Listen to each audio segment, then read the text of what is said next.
Hello, good night. This first day of June 2025. Welcome to our guests tonight, and also welcome to those already viewing. And we look forward to other viewers. Tonight, we are going to look at a very important issue for our community in Grenada, St. Vincent, the OECS, the Caribbean. And in fact, somebody said to me that it's an issue all over the world. Namely, how are the assets of a deceased person, how are those assets to be distributed? And tonight we have with us King's Counsel Ruggles Ferguson, well known in the Caribbean. We have the Shirlan Zita Barnwell, the Tony Law, the president of the St. Vincent Bar Association. And of course, with me as co-host is Ms. Aisha Mclean. Before we go into the program, though, we just want to recognize those sponsoring this program: Gel Professional Solutions, Inc., Gem FM carried the program out of Canada on FM radio, and also Grenada Technical and Allied Workers Union, GTAP. Attention all workers, your health and safety at work are critical. At Grenada Technical and Allied Workers Union, we are dedicated to ensuring you have a safe and secure work environment. If you encounter unsafe conditions or are involved in an accident, take immediate actions. Report it to the company, your shop steward, and make sure it reaches your union. Your health and safety is a priority, and a strong union means a strong voice for your rights. Don't wait. Address concerns right away and protect your well-being. For a safer workplace and a better quality of life, stand with the Grenada Technical and Allied Workers Union. Together, we can create a safer, healthier work environment for everyone. Yes. So there is a saying in the Caribbean, I heard it in Grenada first growing up, that even before the body gets cold, trouble starts. And when I was in Trinidad a few years ago, I was becoming very curious when I heard the same thing being said in Trinidad, and then having discussions with some Trinidadians. They said to me, it runs across racial lines, it runs probably every family. Sometimes you can trace some problem in terms of somebody dying, leaving things behind, and then a lot of dispute erupted over those issues. In fact, someone said to me once that death and wealth is potentially an explosive mix. And if you don't manage it properly, they're not managed properly, a lot of difficulties can result. I think, as we know in Grenada and right through the OECS, there are always cases in the court regarding what is called the estates of deceased persons. There are always these issues, and tonight we just want to place the legal eyes on what is really a social problem, to see how the law will deal with it and how the law facilitates minimizing, mitigating, reducing, or eliminating completely these problems arise. What makes this area unique is that the persons whose property is to be distributed, by definition, when the problem arises, that person is unavailable to intervene, to clarify, or to put matters right if things are going wrong. So that makes it very unique. So having said that, I want to first invite Zita to give some opening remarks before we go into the meat of the issue, and then after Ruggles Ferguson. Hi, good night, everyone. Thank you very much, Mr. Layne and Aisha, for having me on tonight. And I do agree that this is a really important topic. In fact, it is something that I have raised recently locally in St. Vincent regarding women who are in long-standing relationships and do not have their name, as we'd normally put it colloquially, your name on the deed, because ultimately it comes down to the division of the asset, in particular land. It's the land and house that we built together, or the land and house I have made some investment in, but the gentleman has passed on. We're not married. And as you would say, as you said before, the body ain't cool yet. And you have family members moving in ready to evict that person from the house. In fact, I've had the experience in my short years of practice, two experiences where these women, over 60 years, and that's what made it really sad, 60 years old, meaning heading towards elderly years, and I've been living with these men for quite a bit of a while. And the man passed away. In fact, in one circumstance, the lady said the man had promised to marry her. And when he had gotten critically ill at one time, he says, of course, when he comes out of the hospital, they will get married. And that never happened. About a couple of years passed, they continued building together. And then he passed away. They were never married. And so here comes the family members. And I am not sure whether the family members and this, with inverted commas, common law wife had a good relationship. Because oftentimes when you don't have a good relationship with the extended members, you always find they can't wait to get rid of you. So in that case, it started by the family members sending her a letter, actually, saying that they were going to administrate the man's estate and that she needs to leave. And then another letter came where she had put out a plea saying, well, listen, this is all I know. We've been living for how many years? And they said, well, okay, if you want to continue living there, then you need to pay rent, you know?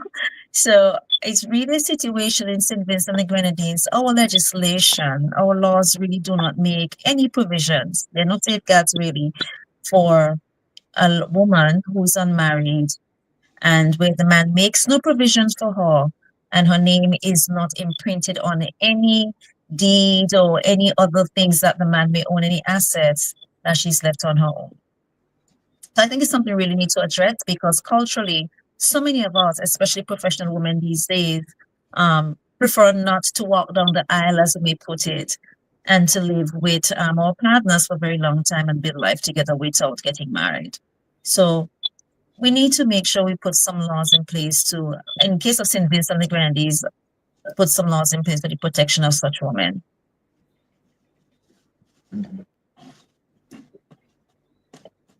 Thank you so much, But Zita. of course, the problem is. Thanks. Yes. Yes, Ms. Layne, I was just thanking Zita for giving those opening remarks. You were going to say? No, I was just saying the problem is wider than just in terms of distribution. Fundamental as that issue is, it's wider than that. So I don't know if Mr. Paulson. Yes, thank you. Thank you, host and co-host, and a special good evening to my dear colleague from St. Vincent, Zita Barnwell, president of the SVG Bar, very hardworking lady, and an advocate for change always. I'm happy to be on the program with her this evening and to commend the Legal Eyes for the topic chosen. This is a topic that needs the widest and deepest public education because it affects almost all members of society at some point or another. The law in St. Vincent and the Grenadines, to the best of my knowledge, is similar In fact, the last time any significant laws were passed in Grenada that made some progressive headway and inroads into this matter was in 1991. More than 30 years ago, when we had an amendment to the Interstate Estates Act, and also we had the Status of Children Act being introduced. One, the Status of Children's Act basically declaring a child to be a child. I think that's the easiest way to remember the act. A child is a child, whether born in wedlock or out of wedlock. The law gives same recognition to that child and outlawed the use of the term commonly used up to then, at least in Grenada, and used still many places of illegitimate children. The concept of legitimate child and illegitimate child that was removed at the time. The advocate for those laws were Dr. Francis Alexis, then Attorney General, or Dr. Francis Alexis KC. He was the great advocate at the time for those laws. The other law, the amendment to the Interstate Estates Act, and they are both related because what happened is that when the Interstate Estates Act referred to child, up to that point in time, it meant legitimate child only. So what the amendment was the reading into the with the introduction of the Status of Children's Act, it brought the new interpretation in the Interstate Estates Act to child, meaning whether it's a child born in wedlock or out of wedlock, known then as legitimate versus illegitimate child. And it also brought about the amendment to the distribution of estates when people died without a will. Prior to that, the spouse, meaning whether married husband or wife, where there was no will, got moved from 1/3 of the estate to 50%, to half of the estate, with the children getting the other half in equal shares. And if there was one child, that child got the whole half, the whole half. So, and when I say Interstate Estates Act, I mean, and probably is a good way to start this discussion, is that in law, for the purpose of distribution of property after death, for the purpose of inheritance, there are basically two ways to die. You know, there's a song that said "a million ways to die, choose one." Well, in law, for the purposes of inheritance, there are only two ways to die. You either die with a will, and if you die with a will, you are deemed to have died testate. If you die the other way, is dying without a will. And if you die without a will, you are deemed to have died intestate. And so dying testate means dying with a will, and in that will, you make provision for what happens to your property after death, because a will takes effect after death. And if you do not do so, and you have died intestate or without a will, then the law determines who your property should go to. So, And in those circumstances, it might go to the people or person or persons whom you did not want it to go, but the law determines it if you don't determine it. well, Mr. Yes. Ferguson, you raised something very important there. Important word, a will. I know I've met with many people who have encouraged to plan an estate. And when I say plan an estate, they get kind of confused. And they say, well, you do a will and you set out who gets what. So at the time when you pass, because one thing is inevitable in this life, we must die, right? There's no, well, at least you try to minimize the confusion that could possibly happen. So can you speak, or you or Ziza, can you speak about a will and what should be in a will and what makes a will valid for our viewers so they can understand that in the Caribbean we have certain formalities that must be followed so that we can have something that's called a valid will. Yes. Well, there's a Wills Act. Just as there is an Interstate Estates Act that determines what happens to your property after death, there's a Wills Act, and that Wills Act focuses a lot. One of the important aspects of it is what constitutes a valid will.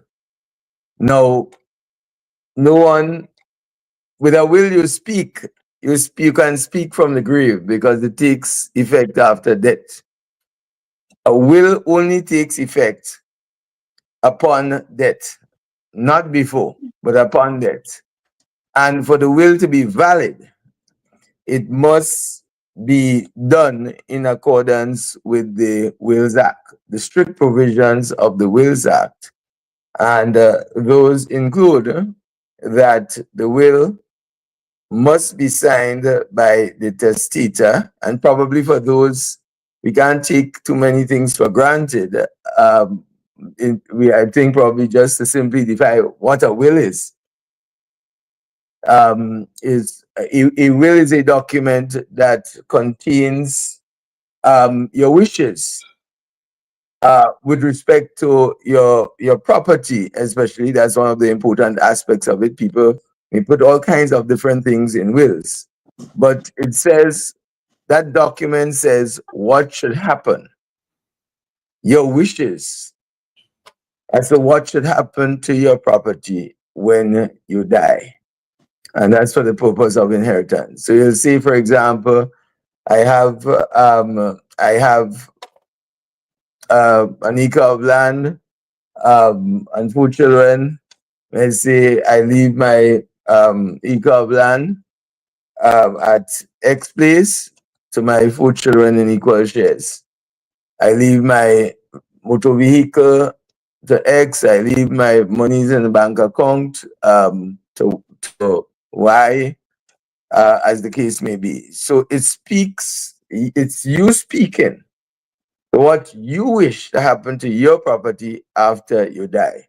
And once that will is a valid will, then your properties will be distributed in accordance with the wishes expressed under that will. And I'm sure we deal with the whole question of executor and so on, the role of the executor under a will. But that will, for it to be valid, it must be signed by the testator, and it must be also witnessed by at least 2 people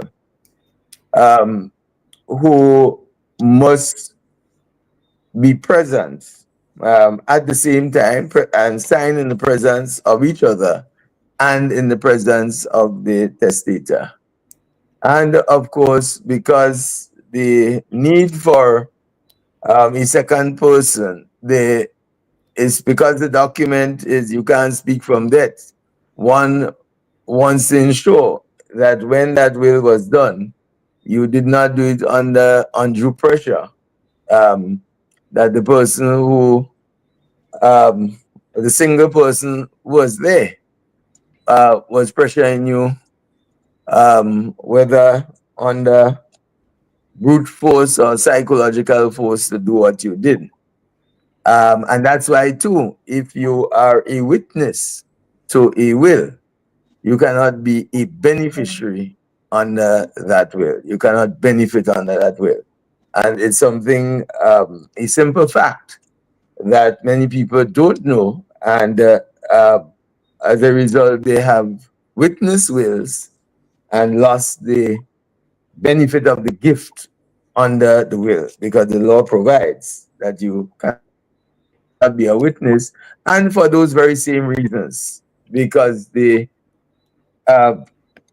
testator, and that's the testator is the name of the person making the will, the designation given to the person making the will after that person dies and the will takes effect, is not there to correct or say what he meant. So that's why the Wills Act is so strict as far as the execution of the will is concerned. Just ask one question at this point. So if that rule is violated, the rule being that the person who signed the will as a witness, they are also a beneficiary under the will. Does that invalidate the will as a? No.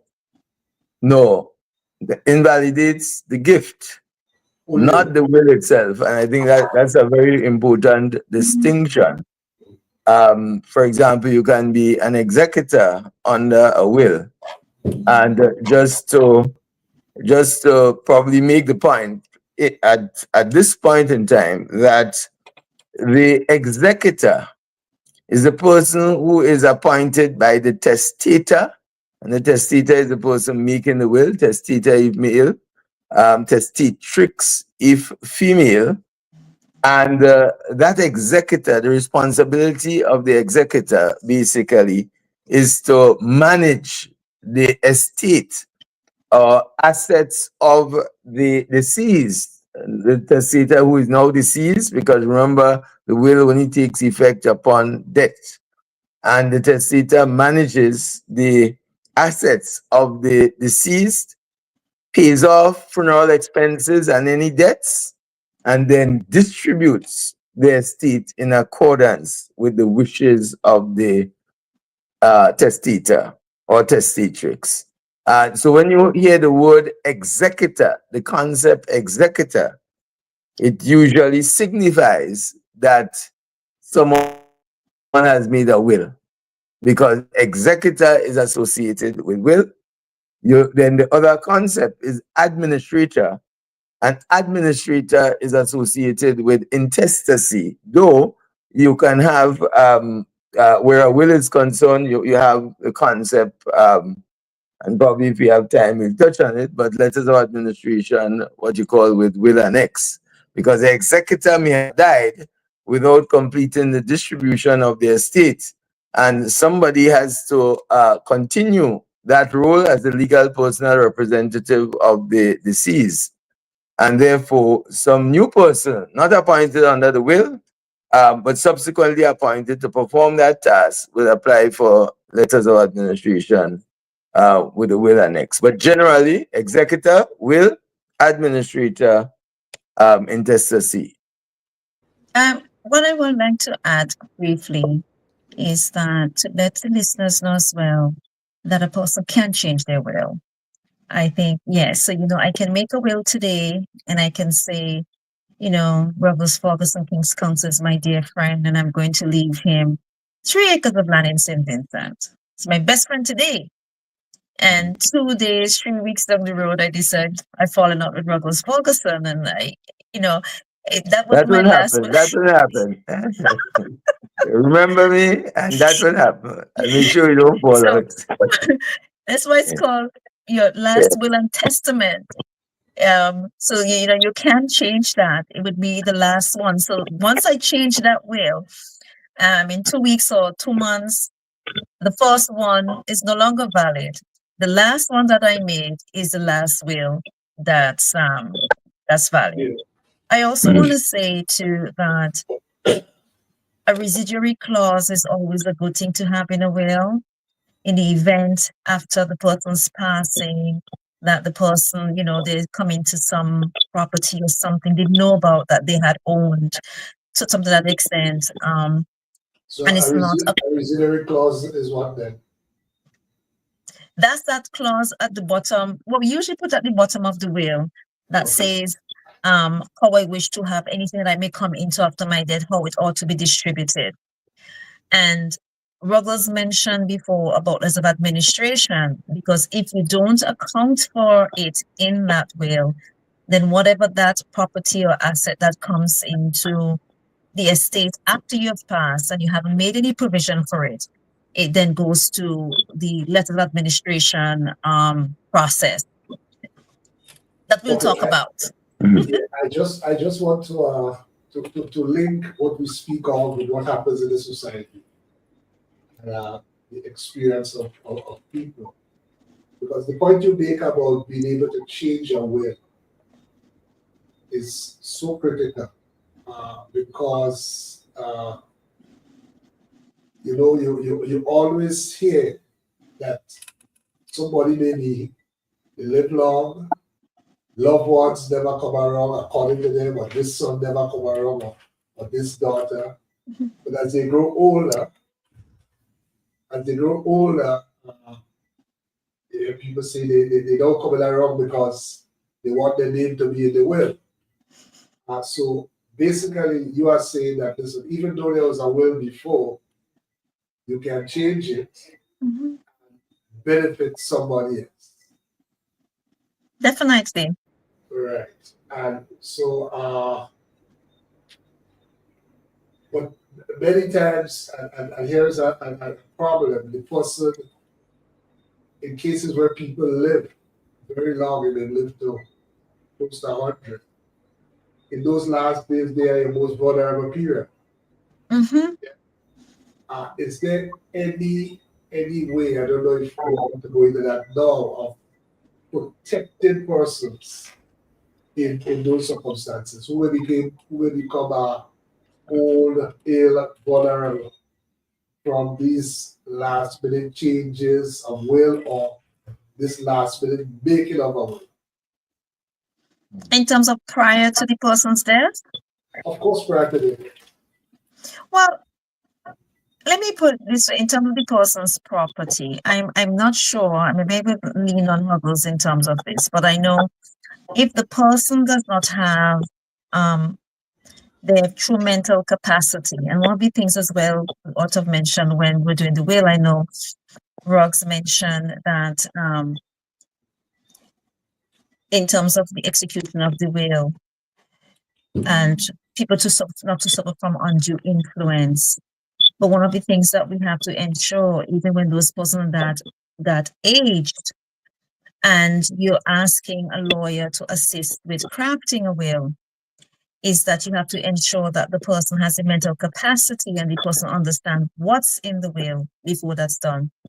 And one of the things that my trainer said to me, and one of my own protection anyway, if it's being done when the person is old, is to ensure that you have a medical practitioner, someone there who can attest that the person has the mental capacity and understand what he or she wishes to have in that will.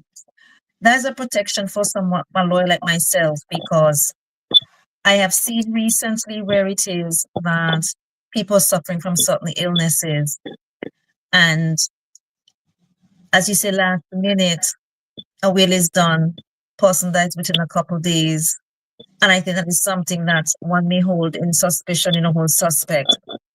If it's not someone who has always lived with that person, the person wants to make provision for that person. And what then becomes as well suspicious is where the person might have been living closely and loving with other persons. And then here comes this one person who then becomes the beneficiary of the entire estate.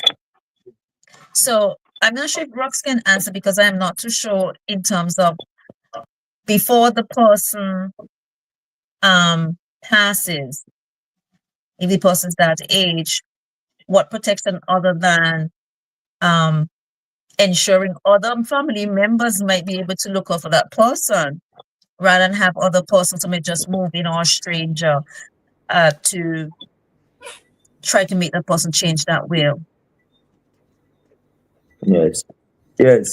Well, very important point, Zita. In fact, the point you made about changing a will, because someone can change a will as regularly as you wish. You can change your will every week. What matters is what are the contents of the last will. Which will is your last will? And many wills form the subject matter of action before the court to determine whether the will made in 1999 is the last will and testament of the deceased, or whether it's the will made in 1990, 9 years before. And depending on the contents of the will, those who benefited in the 1990 will say this one was the last will and testament, because even though you may see a document that represented the wishes of the testator and it's referred to as the last will and testament, but at the material time, at the point in time when that 1999 will was made, just using an example, that deceased person did not have the mental capacity to make it, because that person was suffering from some defect of the mind that it caused him not to know and appreciate the full effects of what he or she was doing. So the issue of mental capacity, a will, for example, a testator, apart from the execution of the will, must have mental capacity to do, to make the will. And even if at times that person might be suffering from some mental defects, the important question is, did the testator at the time he or she made the will know what he or she was doing and fully understood and appreciated the consequences of so doing? And it may not be mental capacity. It may be somebody, for example, who is unable to read and write and not appreciating the full consequences of what he or she is doing. So that forms the subject of many actions before the court. And protection, well, like these programs and the power to understand of the people out there, because most times when you go to a lawyer, it is after the fact, and the testator or the person making a will is already dead, and therefore you are coming after the fact to counsel to assist now in either defending the will or setting aside the will, as the case may be. But so one, you can change it. But two, when you're changing it, as especially if you had one earlier and doing another one much later in life, it must be established that at the time you did it, especially for people who are sick and elderly, because some people at 90 might have very good mental capacity. There is no question as to the mental capacity. They might have better mental capacity than somebody 50 years. But age and capacity sometimes are very closely linked. And if, for example, the will was done at the hospital the day before the person died, that immediately raises certain suspicions. It might turn out to be a valid will, but it will raise suspicions and lead to openings for possible court action. In those sunset years too, there's a misconception of many out there that the last person who take care of the deceased is the person who will automatically benefit. But that is not so. That is not so. Is who if the deceased died without a will and that person falls into the category recognized by the Interstate Estates Act, then so be it. But if it's not mentioned in the will, then you can have a situation where that person Well, it's not automatic. And you might try it now. The testator might say, listen, in my last days, look at who are the people supporting me. I want to change my will genuinely. But no, you have to make sure, as you said earlier, Zita, that a medical practitioner is involved, because somebody inevitably, especially where substantial property is involved, somebody is going to challenge that will. Somebody, even though the person had mental capacity, they would say at the time the person was ill and was the subject of undue influence by those who benefited from that very last will, days or weeks before the person passed away. So that is critical. And that too, some people, I know some practitioners who have actually videotaped and taped the instructions that were given at that time to show that, listen, this is what the man or woman is saying before he or she died. But that medical practitioner, because he may be saying that, he or she may be saying that, but somebody would say, like, listen, a man was so sick, or his mental capacity was so affected that he did not understand what he was saying. So to avoid all of these problems, the important thing is to make a will not when you are on a dying bed, because it opens up the prospects later on for that will to be challenged. And Of course. if it has to be changed, as you can change it, because as Zita said, what matters is the last will. You can change it, but just make sure when you're changing it that you have all the medical people around. You have somebody with you, because when you as attorney might be speaking to the deceased, the witnesses would not don't necessarily know what the contents of a will is. All the witness is asked to do is to witness the signature, so that the person might say, listen, this is my last will and testament. I want you to witness it, witness my signature.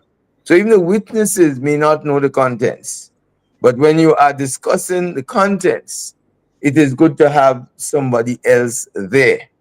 They're present, and a doctor certifying that the person has the mental capacity, well, to make a will, or put in other terms, that has full mental capacity and can take decisions and understands what he or she is doing.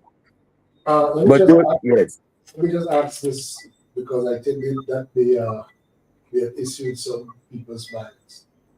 Uh, is it a requirement that the will has to be filed in like the court or any specific place?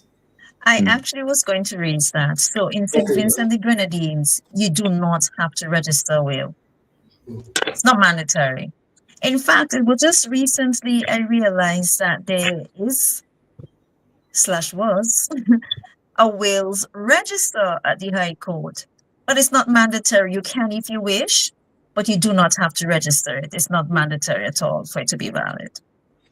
And if you register one, like I know you can do it in data, could you still revoke it? Could you still make another one that will override the one that you have registered? Well, Rugs can answer that. I'm not sure because I've yes, never had the yes, occasion to yes, have to register. yes. This issue of registration is not a requirement; it's a choice. Some people may leave wills. So, for example, the will makes provision for when you die. So, one of the issues, really, a relevant issue, is that somebody must be able to find the will. when you die. So you might either leave that will with your executor, or you might leave that will with a family member, or you might leave that will in a safety deposit box, and or somewhere where people know that's where, in the event something happens to you, that's where your will is. You can also leave it with the Supreme Court registry. However, you can change it at any time. The registration is neither here nor there. The registration is really to keep track. Even this issue of reading wills. You know, people say, well, the will has to be read, and you have everybody come around and somebody reads the will. That's not a requirement of the law. It's really a practice that, you know, and it's a practice that can cause problems too, because some people leave happy, others leave very disappointed, and that's where the trouble starts. So you have to be very sensitive. The executor or whoever has to be very sensitive. Is it not better, for example, just to send everybody copies of the will? Because sometimes I wonder, what is the benefit unless everybody leaving smiling? We may have a situation where those who thought they may have been leaving happy and smiling leave very sad and most times very angry. And then you direct your anger to the testator, which again brings me to the point that in the law, under our Wills Act, there is absolute what you call freedom of testamentary disposition. Now that's a big word, a big concept, right? Everybody, it's not the same in every country, but in Grenada, there's absolute freedom of testamentary disposition. And what that big concept simply means is that you can leave your property to whomsoever you wish. You are not bound in law to leave it to any family member. You could leave it for the church. You could leave it for a complete stranger. You could leave it for some group or entity. And a lot of people don't understand that. They think they're automatically entitled. In some places, as I see, wills, the laws differ. But in Grenada, and you have several other countries, there is that freedom of testamentary disposition, which is the freedom or your right to dispose of your property as you see fit. You own it, you can give it to whomsoever you wish. So that is part of the realities. And then you may have challenges over wills done to strangers, because the first thing is that, hey, the stranger or strangers unduly influence the making of that will. And that's why probably it is better for those who are benefiting under wills to stay far from the location where when the will is being made, even though you are not a signatory. But it may be said that, you know, you are wrong and you unduly influence that person. So it's better not to be present at all when that will is being made. So let me ask, sometimes it happens that a child or someone who's related to an older person will bring that older person or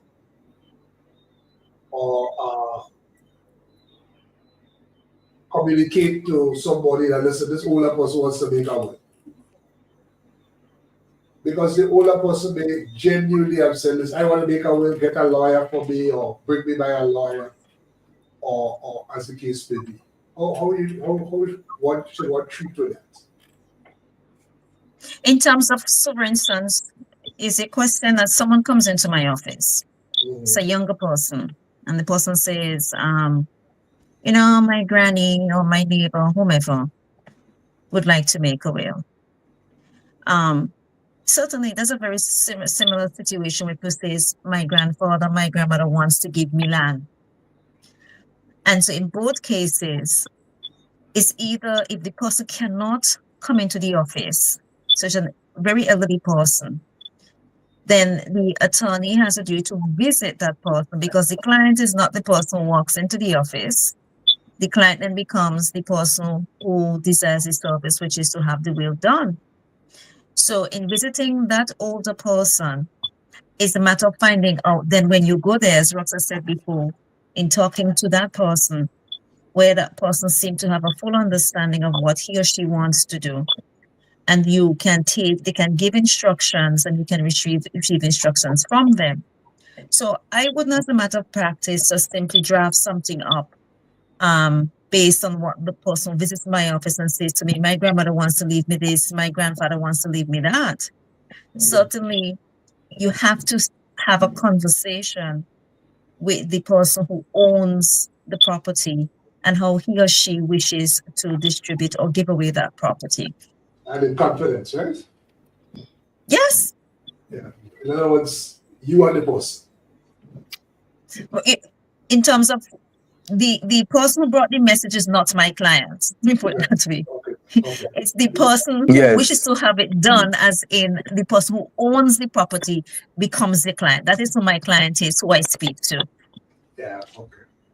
One point I wanted to add was another safeguard that we do here in Grenada as a matter of practice, Zita, is having the registrar come to the home of the person and witness the person executing the will. And the registrar or even the deputy registrars would normally do a test to determine their mental capacity. So that's one of the safeguards we do have here in terms of practice as to when somebody's executing a will, especially when they're older or maybe ill. We do it as well in St. Vincent, the registrar or justice of the peace, someone independent of the attorney who takes the instruction, obviously. So in terms of receiving the instructions, the attorney may visit the person to have an assessment of whether the person has the mental capacity, if that person can understand. And certainly you would take or make the necessary put necessary things in place, whether it's the registrar or justice of the peace, to assist with executing the will. Okay. Okay. Okay, so now we've established that a person can prepare a will, and we've established that a person can either die with a will, testate, or they can die without a will, intestate. I wanted us to just jump into, before even dying, what can a person do to dispose of their assets, particularly property?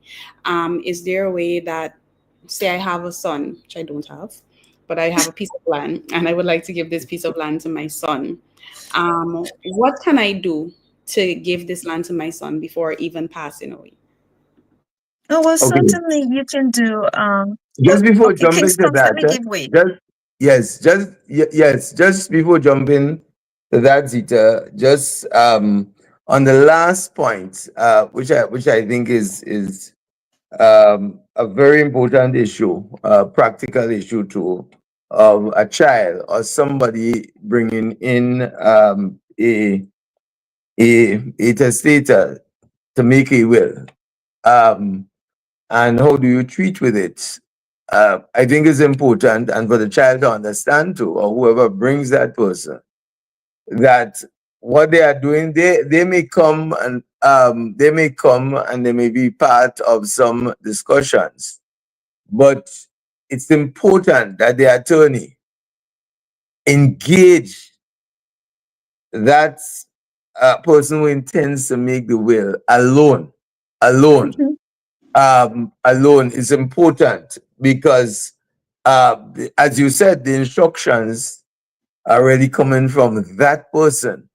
So, for example, the individual may have some challenges and maybe communicating or so. So, it's no problem if a child comes and may explain But at the end of the day, what you want is some private engagement, because that issue of confidentiality is absolutely important. One, and at the time when the person is executing the will, because remember, first of all, you get instructions to prepare the will. Then you have to prepare it, and the person has to execute it. And it's always important to go over the contents of that will before the person actually signs it, to confirm that those are the instructions, and that individual, that testator, did not have a change of mind between the time of checking you to make the will and the time of executing the will. Because sometimes the person who comes might feel a bit offended when you say, well, listen, I need to have a private word. It's like, I bring the person here and you putting me out. Yeah, but I'm the person who brought the individual there. So it is important, and that's why I wanted to really emphasize that point, because it is critical and it's something that happens most of the time when people come. People wait until they advance age, and sometimes have physical or mental impairments that may affect the ability to give instruction. So, for example, the person may have had a stroke and not being able to speak properly, for example. You have to find ways of dealing with that to ensure that whatever you place in that document represent the wishes of the testator, and especially, as we said, in who is in that physical or mental condition, because sometimes you're doing a will and you say, listen, this will be challenged. Look out for it. And you have to explain to them that the reason why you're taking all these precautions, it's because you want to ensure that this exercise is as foolproof as possible. And the registrar, even when the registrar normally would visit when the person, for example, can't sign and has to make an X. It's important that you have that additional safeguard of the registrar going there, because the registrar reads over the will and ensures that the person understands. That's the bottom line. Understands what he or she is doing. And sometimes even that, there's a matter I know of, great lawyer who made, and this was a deed of gift, not a will, but same kind of importance because disposing of property. That lawyer went through the trouble, quote unquote, that many other lawyers do not go through, which is apart from dealing with the client and explaining everything, got another lawyer to advise the client, because the document the lawyer was doing, let's say it's from father to son. The document is being done on behalf of the son. So got the father to go to another lawyer to give independent legal advice, got the registrar to sign that deed of gift. And it was still at the end of the day, in other words, did all that was required to do by the book. But that deed of gift, and I'm referring to a deed, not a will, but it's the same principle.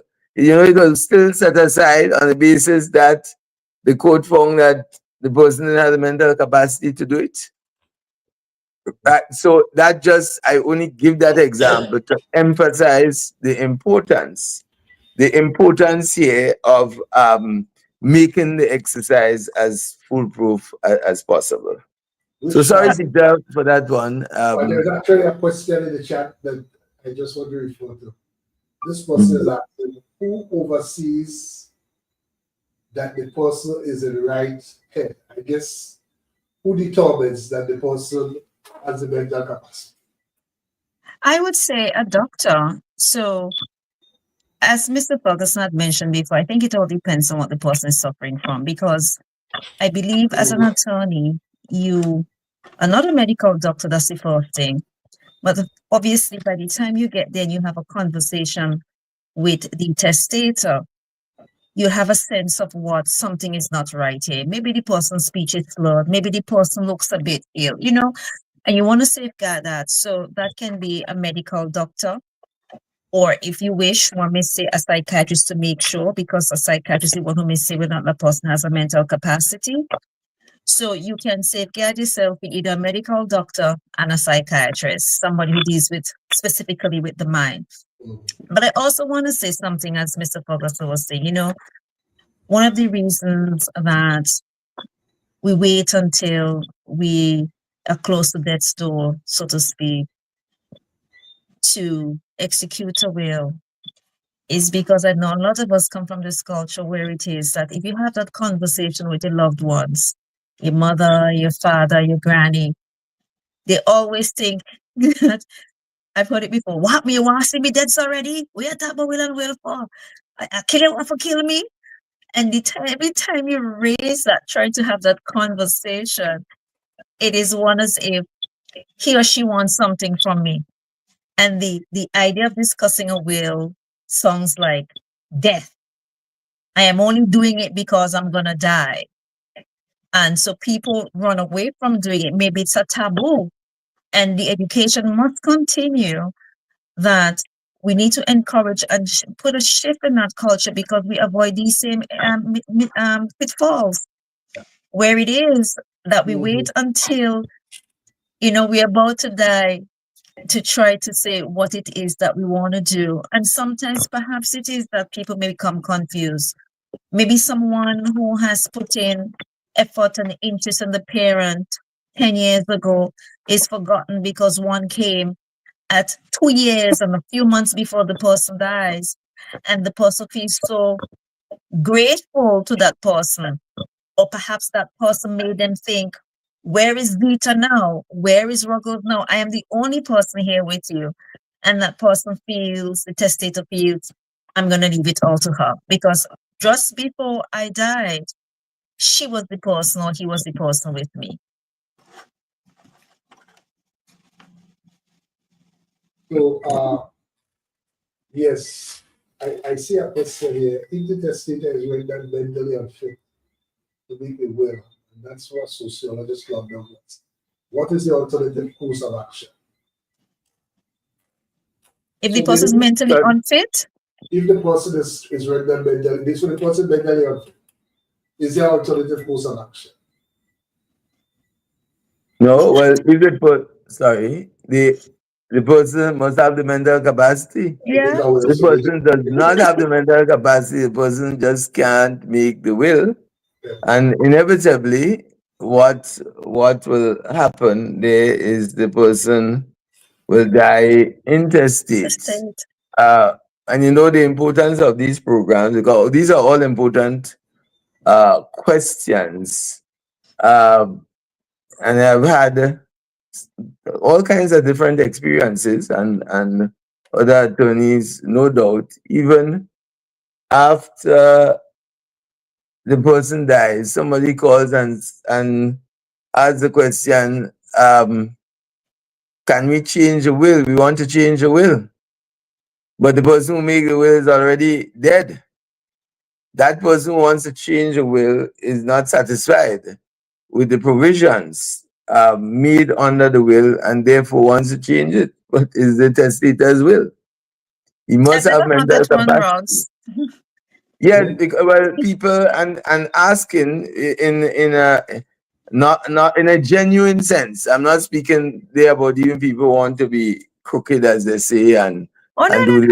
No. I understand. I understand that, but I've never really heard someone's actually really come to me to ask that question. There are people who say, listen, I want to change the will, and I say, but didn't you tell me a while ago that the person dead? And this is only the testator who can change it. And you see, the mental capacity thing is it's really emphasized the importance why it should be done earlier rather than later, because later you might be faced with all kinds of challenges that you didn't anticipate, and it creates the particular problems. One of the sorry, yes. So yes, so you don't wait, and one of the realities with aging, a reality is dementia, and even somebody who goes on and off as far as remembering can make a will. You just have to make sure you have the additional uh, um, legal challenge of establishing that the time he or she made it, he was on and not off. But it becomes an issue. Yes, it becomes an issue. Lucid moments, as Zita says. Yeah. Somebody's asking with Sarah's different. Is there a maximum period of time for changing the will? For changes? No. Yeah, the answer is no. No, you can change it. You can change it within the same day. Within the same day, you make it. Change it the next day. So it's not a permanent. It's not a permanent document. The important thing to remember is that it is made before death, but it only takes effect upon death. And that's one of the distinctions between a will and a deed. A deed, when you pass it in your lifetime, as there's this term, you can make a will, or you can do what is called an inter vivos disposition, which again is a technical word for saying you are disposing the property not after death. You're not making provisions to dispose of it after death, but you are making provisions to dispose of it during your lifetime. It's called an inter vivos disposition in law. And so you have property, and you transfer that property to whoever you wish to during your lifetime. It takes effect immediately. But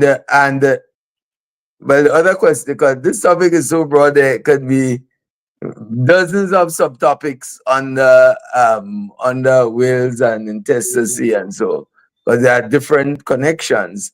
But in that case, you might even make a will, and you dispose of the property before you die.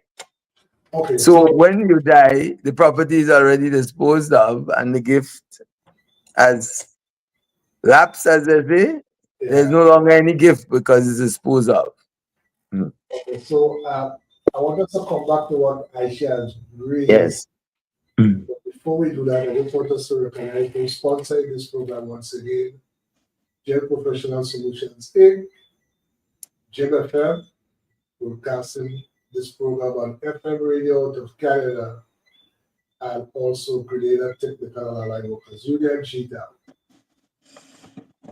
Attention all workers, your health and safety at work are critical. At Grenada Technical and Allied Workers Union, we are dedicated to ensuring you have a safe and secure work environment. If you encounter unsafe conditions or are involved in an accident, take immediate actions. Report it to the company, your shop steward, and make sure it reaches your union. Your health and safety is a priority, and a strong union means a strong voice for your rights. Don't wait. Address concerns right away and protect your well-being. For a safer workplace and a better quality of life, stand with the Grenada Technical and Allied Workers Union. Together, we can create a safer, healthier work environment for everyone. Yes, so Aisha, would you pose the issue here? Yes, so my question was with regards to before someone dies and they do have property and they wish to give that property to perhaps their son, their daughter, or somebody within their family, or even somebody outside of the family, how can they go about doing so? Well, I think Mr. Ferguson alluded to that a bit earlier when he says that a person can give an inter vivos gift, right? And it's in your lifetime. Usually that's a deed of gift. There's no cost attached in the transfer, so I don't have to pay for it. And therefore, it is referred to as a deed of gift. That's in St. Vincent, by the way.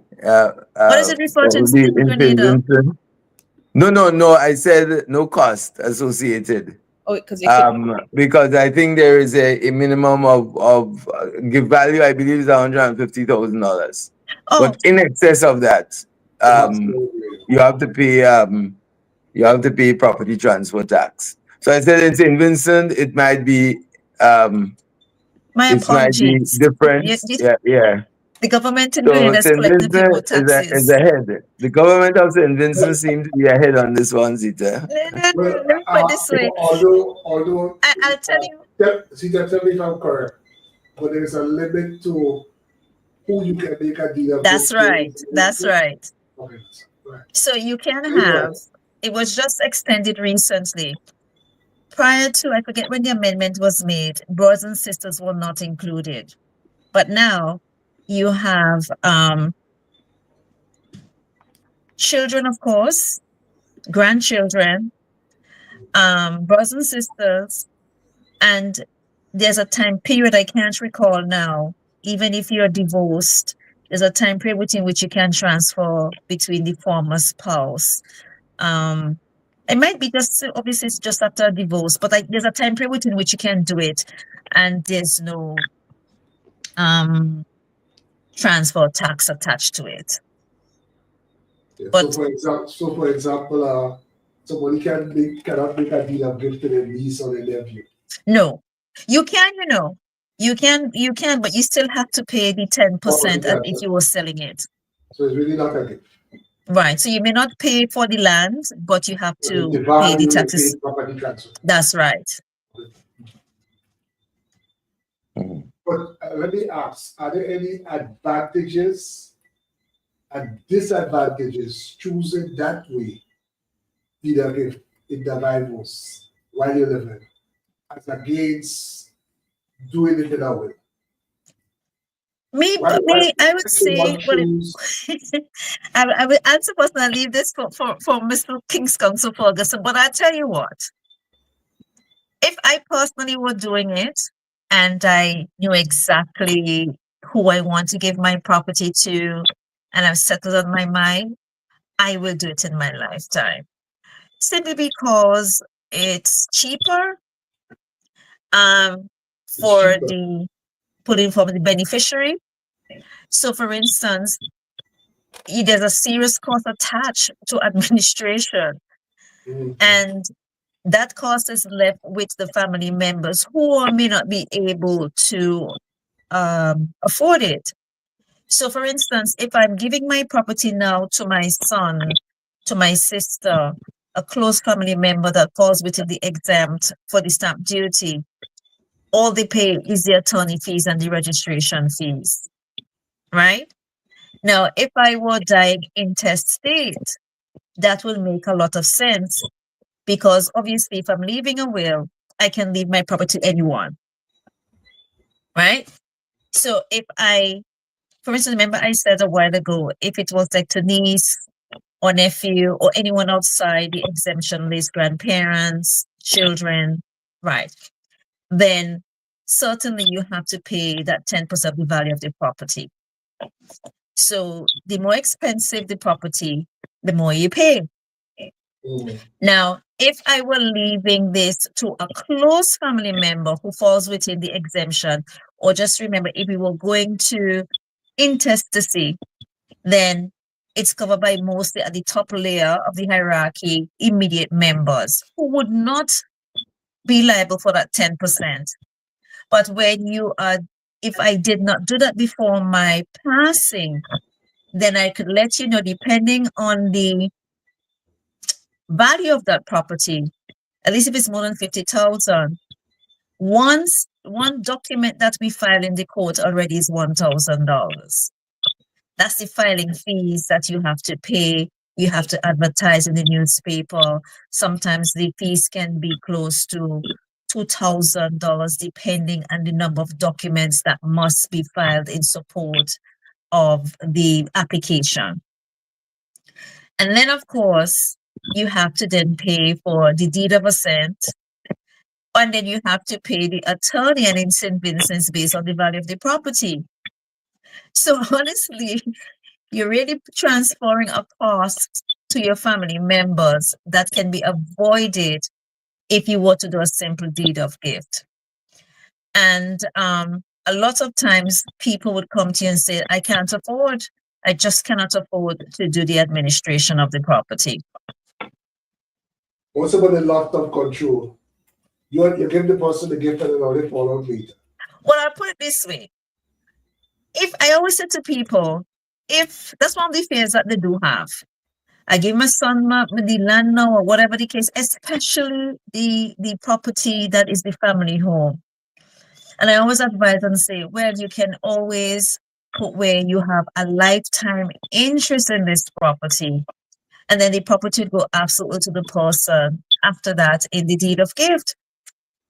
So you do have control over that property while alive. The property only goes to that person when the person passes. But you lose control in terms of being able to give it to somebody else. Well, of course. That's why I was said before, once you're sure to whom you wish to give it to. So one disadvantages would be, or at least one I can think of, where you can change your will at any time and say, I change my mind from giving this piece of land to Ruggles. I'm going to give it to Aisha instead. Once you've got a deed of gift, that's it. Okay. It's passed and you can't take it back. Yes, pass, you can't take it back. Before we continue, we do have some questions. I think as we expected, this is a very interesting topic, so our audience is engaging with us this evening a lot. Andre Orm asks, how many signatories must a will contain to be considered legitimate? I think we had answered this question a bit earlier, but Zita? Yes, we did. So King's Counsel did explain that in terms of executing a will and for it to be valid, obviously the signature of the testator and two other witnesses who would witness each other's signature at the same time. So you're doing it at the same time. You see the testator sign, you're signing with it in the presence of each other. So basically three. Thank you. And Alan asks a question, but this seems more like he's seeking some advice. But I'll ask.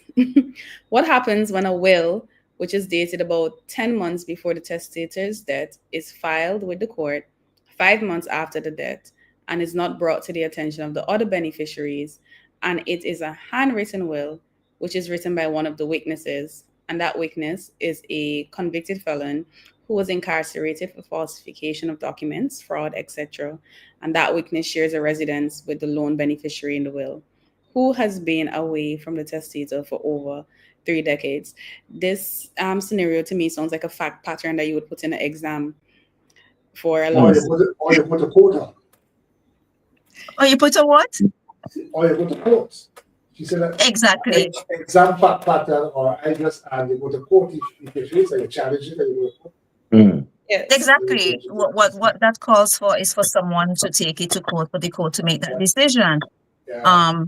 As Mr. Ferguson has said before, everything in its own circumstance, and the court to look at different factors to make a determination as to whether or not the will is valid. Thank you, Zita. Mr. Ferguson. The last question we have sorry. Pick the last one. Okay, the last question we have from Ali. She or he said, they said a witness cannot benefit, so now I'm asking about the executor. So essentially the question is, can an executor benefit under a will? I think the person misunderstood what Mr. Ferguson said. What he says in the execution of the will, that the beneficiary cannot be a witness to the will, but the beneficiary can be an executor. Yes. Or executrix.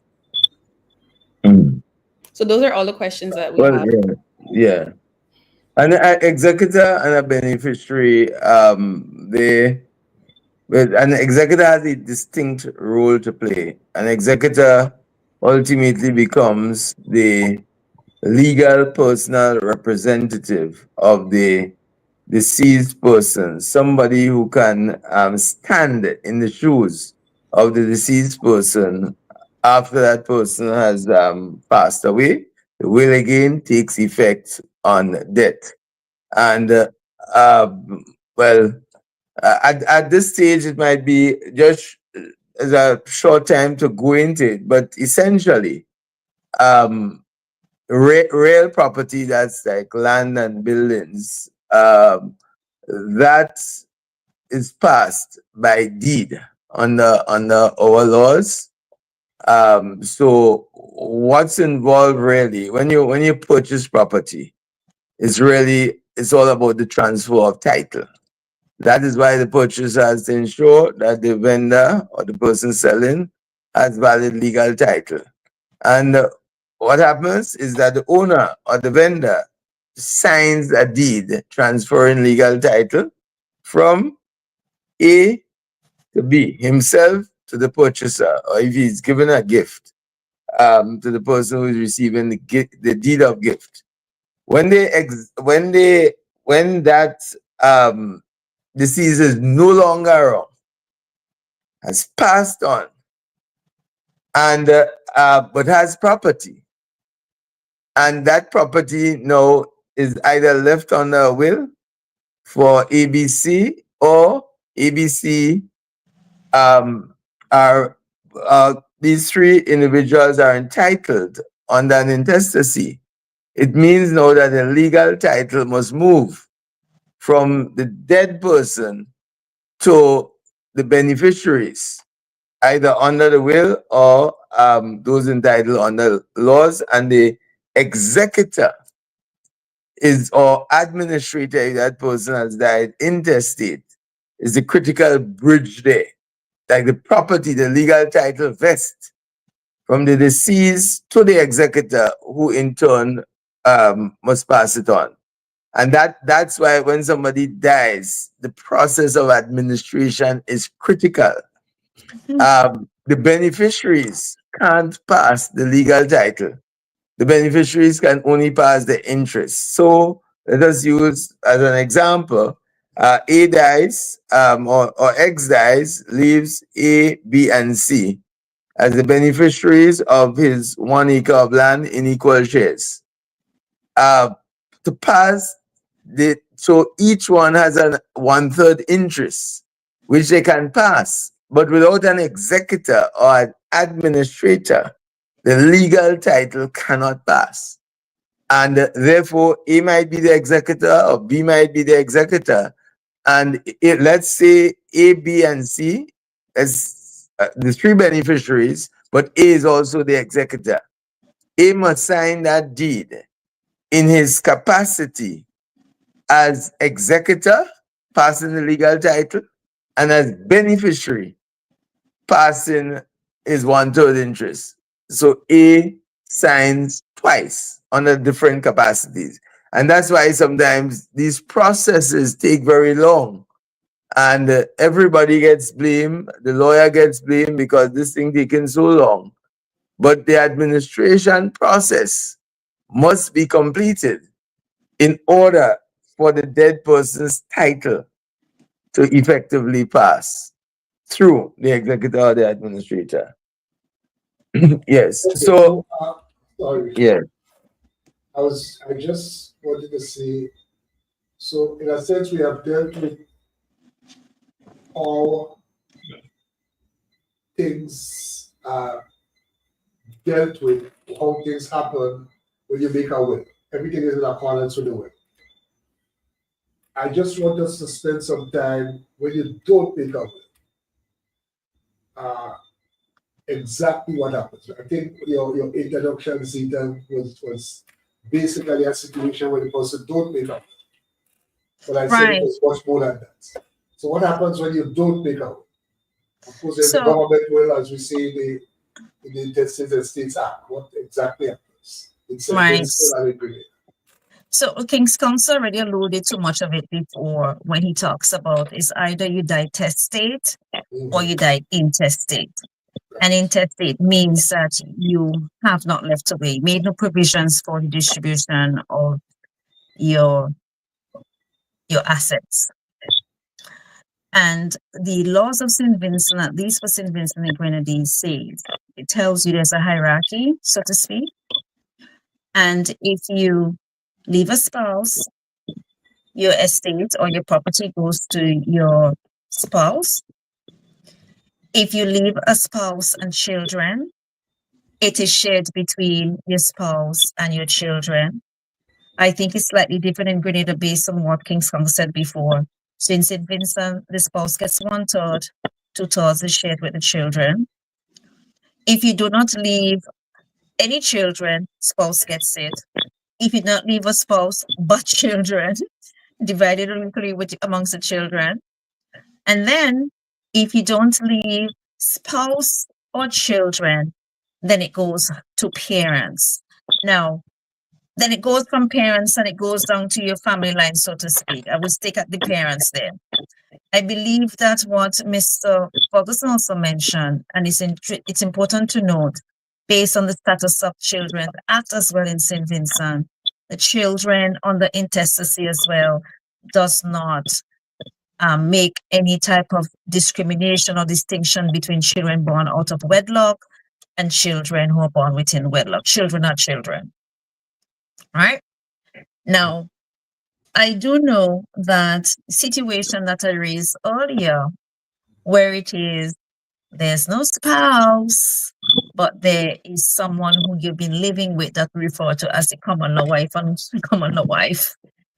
St. Vincent does not have any laws whatsoever to protect women who are not married and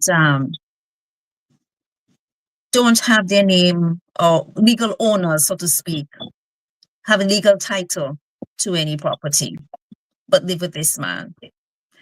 In the case of Barbados and Trinidad, I know of, their Succession Act actually makes provision for single women. In fact, I think under Barbados Succession Act, spouse is defined as a single man or single woman who has been living in a relationship, together in a relationship, a period of 5 years preceding the death of the person.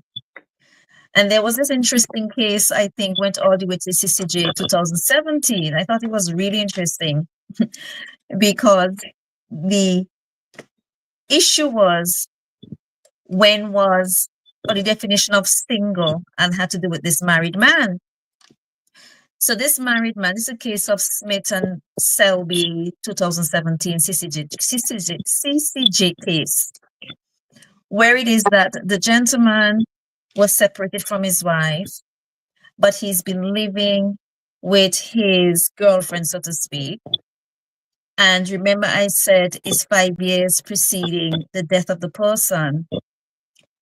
But even though he was living with this person for 5 years, or up to 5, well, he would have met the definition of 5 years. However, he was still married, but separated from his wife. And out of that 5 years, he was still married for 2 years. So this matter went all the way to the court to look at the definition of single.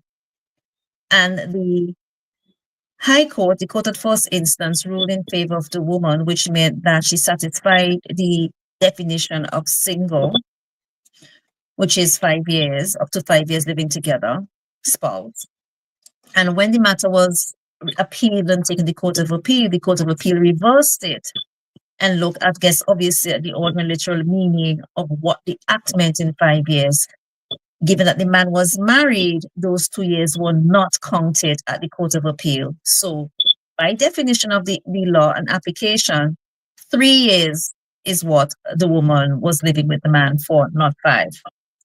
And this went all the way to the CCJ, where the CCJ reversed the Court of Appeal decision. And that was really based on the fact that I believe the court said it looked at the statute in its totality and what Parliament, it's like what was the mischief Parliament wanted to avoid. And this was a woman who was living with this man for the 5 years. Even if this man was technically married, to someone else, but they were separated. I haven't seen anyone. Obviously, if a man is living with a woman for a pretty period of time, he will be deemed to be separated unless he's a polygamist, actually moved from house to house. And I don't think that was in the set of facts. He was actually living with this woman for the 5 years. So I actually thought that case was really interesting. But as I've said, St. Vincent does not have any legislation that protects women who are unmarried and don't have legal title or share legal title with the man when he dies. Right. So there's a spouse, be man or woman, in St. Vincent and Grenada, cannot benefit on intestacy, i.e. where a will is not.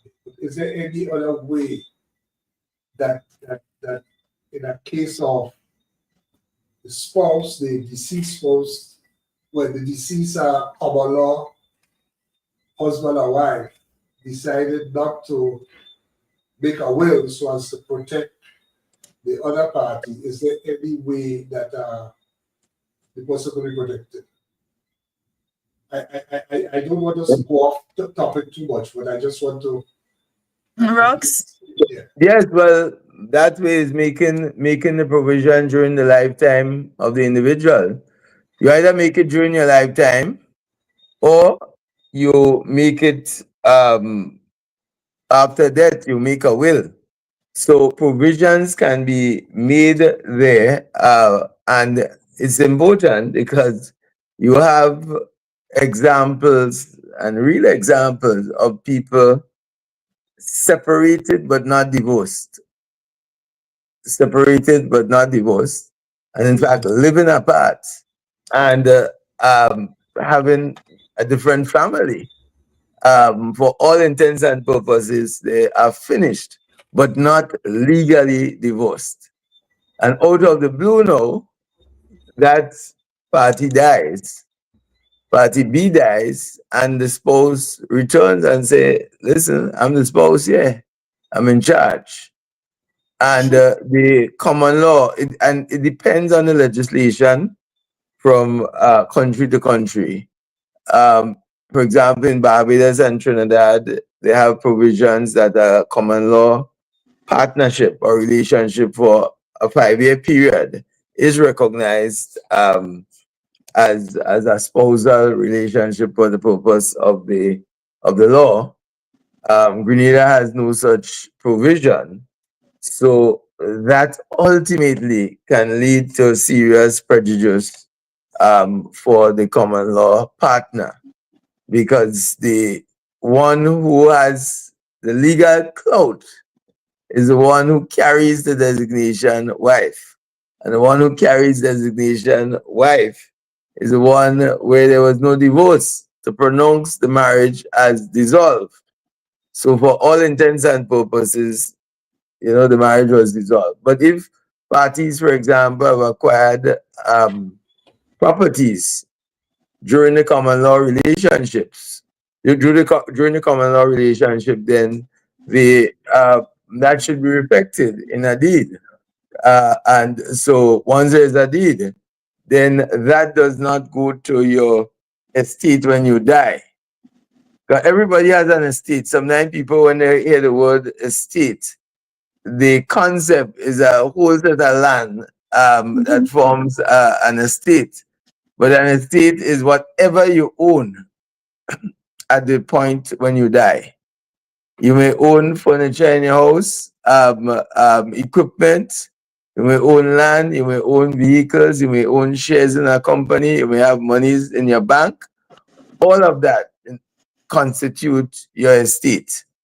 And if you, however, make provision for your estate before you die, make provision before you die. So the common law partner acquires the property through deed and has a deed for it, then that property does not fall as part of your estate to be distributed. You have also the concepts actually of tenancy and tenancy in common and joint tenancy. These are important concepts in the law that too few people pay attention to, and it's not explained enough for people. And that's where programs like these come in also, because in partners who have acquired properties, and you're speaking now of not single ownership, where there is more than one person owning property, then the capacity under which they hold that property is important. And when I say capacity here, I mean legal capacity. You can either hold it as a joint tenant, or you can hold it as what the law refers to as a tenant in common. What's the difference? In a joint tenancy, both parties own the whole. There are no shares. It's based on the principle of the last man standing. So let's say party 1, 2, 3, 4, 5. 5 people own property, property as joint tenants. Number 5 dies, the remaining 4 own it. Number 4 dies, the remaining 3 owns it. 3 own it. Number 2 dies, the last man standing owns the whole. Because in the principle of joint tenancy, all parties own the whole. There are no shares. In the principle of joint tenancy, using that same example, 1, 2, 3, 4, 5. But let's, for simplicity, say 1 and 2. You own it as joint tenants in equal shares. You can, when you pass away, your share will go to your estate, whomsoever you leave it for, or whomsoever are the persons entitled in law to it. So your 50% share is separated there, and you might leave it in the will for the other co-owner, or you might leave it for other people in the will. And if you don't leave a will, then it will be affected by the laws of intestacy. So, but all of these provisions now, let's say A and B are in a common law partnership, relationship, but A is not divorced, let's say, but she's still married to C. A and B acquire property. Then it's important that the deed be in A and B's name. You know, frequently you have this problem where there is one name only on the deed, and therefore that reflects that is this one person who owns a legal title to the property. If B's name is not there, then B, that property now falls wholly as part of A's estate. Mhm. Let me just ask though, Yes. let me just ask though, in the case of the cohabitants, the common law relationship, and for example, the property was acquired jointly, both parties put up money, pay mortgage, etc., etc. But it is in the name of the man alone. He dies intestate. Can the wife or the common law wife in those circumstances seek the intervention of the court, and what is likely to happen? Yes. Well, is that person left without any remedy at all? No. Okay. No. That person, as you intimate, can go to the court to declare that he or she, because it can be a he too, normally it's she's, but he or she may go to the court for a declaration that he or she is the owner of a 50% share. But then now she has to produce the evidence. The evidence, probably so long after, to establish that she owns that 50% share. and may not be keeping any evidence at all in relationships. The ideal is that, well, you don't work out things as a mathematical equation that everything, all right, there I have this share, I put X in this and Y, because it's based on good faith and everything. So people may not have the evidence to show receipts of buying this, etc. And it can be a long and expensive process too. You have to go through the court system. So the answer is no, you are not left without a remedy. But that remedy becomes an expensive remedy, long drawn out, and you may not have the evidence. Remember, court is based on evidence. It might be, yes, in truth and in fact, that you had made that investment jointly, but you just didn't keep the documents because you were not expecting that. And that's why knowledge is power again. Once you know early, then you can, that can easily be resolved by reflecting your interest in a deed. So you don't wait years after for all of these things to be tied up in litigation. And when they become tied up, sorry? With a written document signed by both parties, let's say, not a deal, they didn't want to go through that level of formality, but with a written document signed by both parties, indicating their contribution and what they intend on the party or the properties to be held and so on. Would that assist? Of course, anything in writing, any acknowledgement would assist. But the ideal is to have the deed. The ideal. So you may have in between the deed and going to court. You know, you may have some written acknowledgements that help.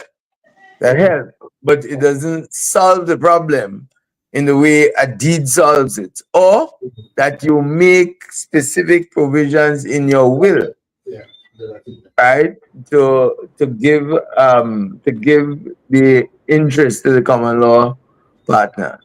But even with the will, there's still always the risk that the will could be, for some reason or the other, challenge. Challenge. And determined to be invalid. That's the point, right? That's the point, and that's why property issues are so complex, because of the fact pattern. As I always say, and I've been preaching for years, that the solution to all of this is really empowering people. At the end of the day, so they know what their basic rights are. You don't have to know all the intricate technicalities, but you know what your rights are. Something as simple, and I always use the opportunity to make the point when that opportunity arises, is a child's name being on a birth certificate. As simple as that. The importance, because the importance may not be felt, in the early days, but in later years, because even under an intestacy, which I defined, a child is a child. No, if that child's name is not on the birth certificate, the child has to go to court. Father's name. Yes, if the father's name is not on the birth certificate, the child has to go to court to make an application for paternity, for the court to declare that child is the child of the particular deceased. Now, the deceased has no say in that. The deceased is already dead and gone. And not only you go to the court, when you go to the court, it's not automatic that the court will grant it, because the standard of proof in a court is beyond reasonable doubt. It's almost the same standard in criminal matters, beyond reasonable doubt. In civil matters, it's generally on a balance of probability, more believable than not. No, when it's a paternity application beyond reasonable doubt, and if the court is not satisfied, and you may be the child, but you don't get a declaration of paternity, and what happens? The effect of all of this. So Okay, I'm saying, yeah, sorry. yes. I was just saying, in terms of data, am I correct in saying that if a spouse doesn't have the spouse of the deceased, but they have no children, am I correct in saying that only half of the estate goes to that spouse? What if the spouse what? The deceased is survived by a spouse only. They had no children. Uh-huh. The deceased has no Yes. children. Am I correct in saying that the spouse is only entitled to half of the estate? Yes, actually, it goes from spouse half, and the remaining half either to children, or if there's one child, or children. If no children, parents. If no parents, brothers and sisters. And go on. If nobody, Bonavacanta, the state. That property eventually can go to the state. Special applications can be made in between for other individuals. However, if it's not spouse, then it goes to the children or child fully, not half, but to the spouse. If there is no spouse, yes, but the spouse never gets the whole. The total is only entitled to half. Yeah. The children can be entitled to the whole if no spouse, but the spouse is only entitled to half. And the other half then goes down the priority line under the laws of intestacy. Okay, somebody sent a question to me. They have a scenario. But the question is this. I think you answered the first part already. Somebody made a will leaving property. And they left the property with the instruction that the property should be sold and the monies from the sale to go to grandchildren. Yeah. Mm-hmm. However, before the person died, they sold the property. It fails. Right? Mm-hmm. But the purchaser of the property did not complete payments for the property. Yeah? The question is this. There are two questions. Is there anything related to a person selling property in a house they live in it? I guess there's some issue of undue influence. We don't get in any proper legal representation. That's an elderly person. I think we went through that part before, but the second part is that see that the seller has died and there is a will, and the buyer did not finish paying for the property while the testator was alive. What happens? So if I get, yeah, sorry, go ahead. now I was trying to get the question correct. So you should listen. Let me this is a juicy question. The outstanding sum. In other words, let's say $200,000 still unpaid for the house. Yeah. So is it that the gift failed? No, it's answer to me. Wasn't that gift? No. When I said the gift failed, sorry, I have a will. I am giving my property. I said the property must be sold. The proceeds go to my grandchildren. Right. However, before I die, I tried to sell the property. Right. But the sale never went through. The sale went through. But the sale went through? The sale went through. But the payment for the property. Let's say the property worth $500,000 was sold for that. Only half of that was paid during the lifetime of the person. So the man never got a deed?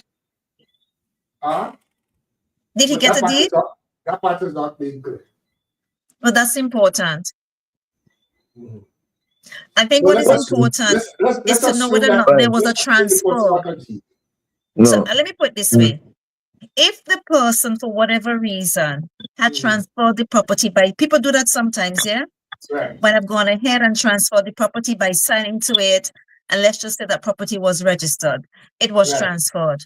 Yes, What it would was happen transferred. is that person will owe the estate the remaining money. That's how I Okay. understand that, right? Yes. Okay. I If think the that's what scenario is he didn't complete paying and there was no transfer, well, I am not sure the living persons, remember his will was specific. There are two things there. The will was specific to sell it and give to the kids. The sale was not complete. Does the estate repay the man, let's say the $200,000 that was given, refund him? Or could it be that the man completes paying for the property and the executor completes the sale to the person and then distribute the proceeds? I think what the person really wants to know is that the outstanding sums, yeah, Mm-hmm. how could that sum be collected? If there is a basis for collecting, or if it's just Yeah. Well, I think The what all right, finish Zita. okay. Finish Zita, sorry. I thought you were going to Zita, speak, go ahead. Rugs. Sorry? I thought you were going to speak. No, I said finish your thought, but I Okay, realize you're sorry. about to say something. Yeah, finish your No, I thought process. basically was simply saying, I think the question would be, there's an executor. Well, it depends on what well, remember the executor is left to manage the person's estate. And for me personally, I would want to think whether it is a call to refund the man as I said before, the sum that he already paid, and therefore the property can be sold differently, or the executor complete the sale, which means that he collects the remaining money from that is due to the estate and then go through the procedure and just simply transfer the property, collect them, and then divide the proceeds. Whose call is that? Yes. That's what I'm saying. I think it would be the executor's call. The man's dead. Yes. What I'll say in relation to that, it's one, it depends on the sale agreement as far as the sale is concerned, because one, that's why these things are governed by sale agreements. And the question of giving back the man the monies paid, he will be entitled to what is called specific performance to have the sale completed, first and foremost. So the purchaser is entitled, even though the deceased has passed away, the vendor, the initial vendor, to have that sale completed. So that's one. The issue is who gets the monies from when that. So he paid certain monies and then he passes away. So that monies would go to his estate. Now it depends now on the totality of the provisions under his will.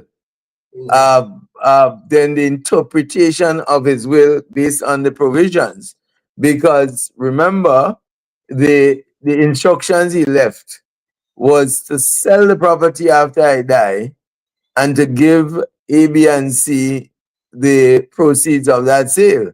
However, he sold the property before he died. And therefore, it therefore makes a difference because he may have made certain provisions in his will with regard to monies, and so what triggered for the payments to the grandchildren would have been the instructions to sell the property. But at the end of the day, what seems to be the likely interpretation, because it's dependent on the interpretation of his will as a whole. The question of completing it, I think the executor will have a duty to complete it, because this is an agreement entered into before he or she died. And what may likely happen, a possible interpretation, is that the intention was for the grandchildren to benefit from the proceeds of sale of the property. So they may get it, but I wouldn't say, in the absence of being able to construe or interpret the whole will, that may necessarily be the answer. But it's a very interesting question, and what it shows are all the possible dimensions that could be at play when it comes to properties and inheritance, and so lots of variables. I Right? want to introduce something here, Abe. Sorry. So this is what I thought. When Ruggs mentioned the sale agreement, I said this briefly because sometimes it also depends on the sale agreement, because I know often whether it is that the sale simply could not have been completed because the man died. So let's just say even before the man died, there was a term of the agreement wherein if you do not pay or get certain things done by a particular time, then you lose the sum paid. So that's another factor to introduce in terms of the fact pattern and looking at the sale agreement. And I like the way in which Ruggles looks at the fact that perhaps what would it be then if a family member decides, well, imagine that the man sold the property before he died, or attempted to sell the property before he died. Had he been able to sell the property in full before he died, it means that the gift in the will would have failed, which was the money to the kids. Perhaps let's just say he was intending to do something else with the money. For instance, as we say, you can always change your will. Can somebody in the family, and that might be the case, can somebody in the family then challenge that to say, well, this really like a child, a son, a daughter, then say, perhaps this, in any case, this money is supposed to come to intestacy and not under a will, because the manner in which he has termed the will, you know, it's not the same thing. I just thought about it based on the case I said before, where the man had not been 5 years living with the woman, and it was the brother of the deceased person who challenged the intestacy law in terms of all of that going to the the girlfriend, so to speak. Okay, I think what really happened in what was raised there, the property was sold, the title was transferred. So the outstanding part operated like a private mortgage. So the person really wants to find out whether this outstanding sum could be collected. I think the answer is yes, through the executor. The answer is yes. Yeah. But there's another question I just see there. If you may read it, as joint tenants, and that was for a while ago. I think it was based on what you raised, Rose. If the parties aren't married and separated, can one of the parties do as they please with the property without the consent of or an agreement with the other party? What I think the person asking there basically is, if you have a joint tenancy, could you later sever or change that situation? Yes, and the answer is yes. Yes. Yes, by agreement, if both parties agree, they can do, or one party can do some act that yes, you can sever it. Generally, you this night we want to thank her for actively participating in the program. And we're going up to 9:55, 8:55, sorry. So Aisha, you have anything you want to add here? Not necessarily. I just wanted to thank Mr. Ferguson and also Zita for their contributions this evening. I don't know if they can actually see the chat, but the chat and the comments have been great. Our audience has been very engaged, and I feel as though we need to do a part two, dive a little bit more into this topic in relation to what happens after the will, what happens after the death, administration of estates, and what. Yes. I definitely think that this would be an interesting topic to Yeah. go more and explore more on the topic. So thank you both for joining us this evening. You're sure right, because that's a big issue. Sometimes, people say, well, I'm the administrator or I'm the executor, meaning almost like the property is there for them to do whatever they want to. And sometimes they have 10 years, 20 years, sometimes up to 50 years, and nothing is done in terms of estates. Yes. So definitely onto that. So I don't know if you could just take final comments from, you could start with Zita first. Well, certainly, I want to say thank you again to Aisha and Mr. Layne for having me on this really important program. I do agree that it's a topic that needs maybe a three-part series.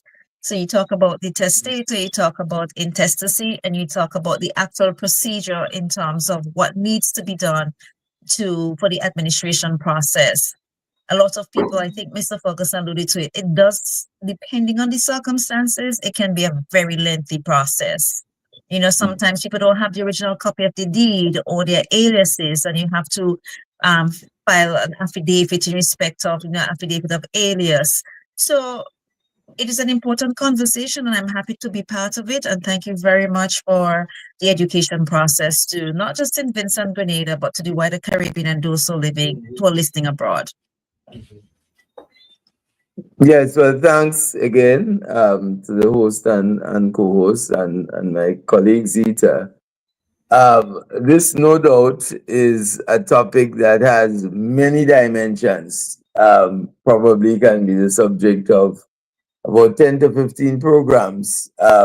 Because when you are speaking to the public, again, it has to be simplified and broken down as best as possible. But I think what most importantly it brings out, because in these sessions we can see what really, again, the focus should be legislative change, right? Legislative reform, law reform, to ensure that the laws change. Coincidentally, Zita and myself are on tonight, St. Vincent, Grenada. And St. Vincent, Grenada are the only two countries in the entire Caribbean that exclusively have the unregistered system of conveyancing, which is really the archaic way of doing conveyancing as an exclusive tool of conveyancing. That calls for big legislative reform. The issue of the protection of the common law partner, that is a big issue.